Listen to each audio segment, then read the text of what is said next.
મહીસાગર જિલ્લામાં આવેલ સંતરામપુર ખાતે ગુજરાત રાજ્યના મુખ્યમંત્રી ભૂપેન્દ્ર પટેલની ભવ્ય જાહેર સભા યોજાઈ વિકાસના એજન્ડાને મળ્યો જોરદાર સમર્થન।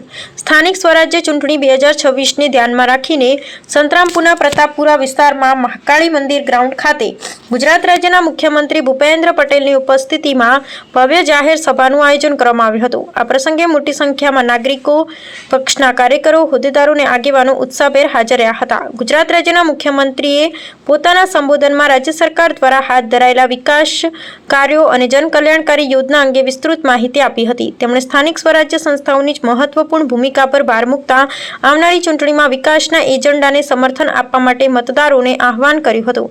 જાહેર સભા પૂર્ણ થયા બાદ શહેરના નવા રામદ્વારા ખાતે જિલ્લા સ્તરના આગેવાનો અને શ્રેષ્ઠીઓ સાથે બેઠક યોજાઈ હતી, જેમાં જિલ્લા વિકાસ સંગઠન મજબૂતી અને ચૂંટણી વ્યવસ્થા અંગે મહત્વપૂર્ણ ચર્ચાઓ કરવામાં આવી હતી।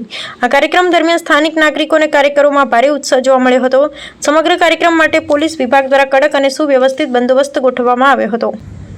કોઈ પણ પ્રલોભન આપે કામ કરવો નથી, જેને ભાગે કામ કરવાનું આવવાનું નથી, એ તો તમને જે કહેવું હોય કહી શકે એવું છે। એમાં અમારે કઈ એમાં કોઈને આપણે ટોકવા નથી, રોકવા નથી। આપણે આપણું કામ, આપણો ધ્યેય લઈને આગળ વધી રહ્યા છે। આજે વિકસિત ભારત અને વિકસિત ભારત માટે વિકસિત ગુજરાત, આ વિકસિત ગુજરાત માટે આપણે સૌએ સાથે મળીને આગળ વધવું છે। નાનામાં નાનો માણસ, સેવાડાનો માણસ આપણે મુખ્ય પ્રવાહમાં કેવી રીતે આવે એના માટેના હર હંમેશ માન્ય વડાપ્રધાનશ્રીએ પ્રયત્ન કર્યા છે।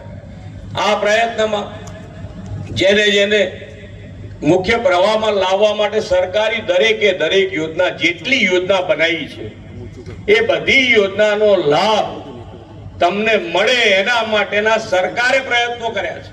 તમારા ઘેર બેઠા તમારી યોજનાનો લાભ મળે એ રીતનું આયોજન કર્યું છે, અને એટલે જ આ વિકસિત ભારતનો સંકલ્પ લઈ શકાય।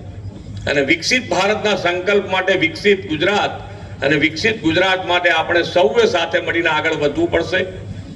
અહીંયાથી જેમ કીધું એમ કે પૈસાનું આયોજન દરેકે દરેક પ્રજાજનોના જ્યારે કામ કરવા હોય ત્યારે આજે દરેક જિલ્લા સીટ ઉપર એક મેડિકલ કોલેજ બને એ દિશામાં ગુજરાત આગળ વધી રહ્યું છે। અને આજે આખો દેવ અંબાજીથી ઉમરગાંવ સુધીનો જે આખો બેલ્ટ છે એની અંદર પણ દીકરા દીકરીઓ આજે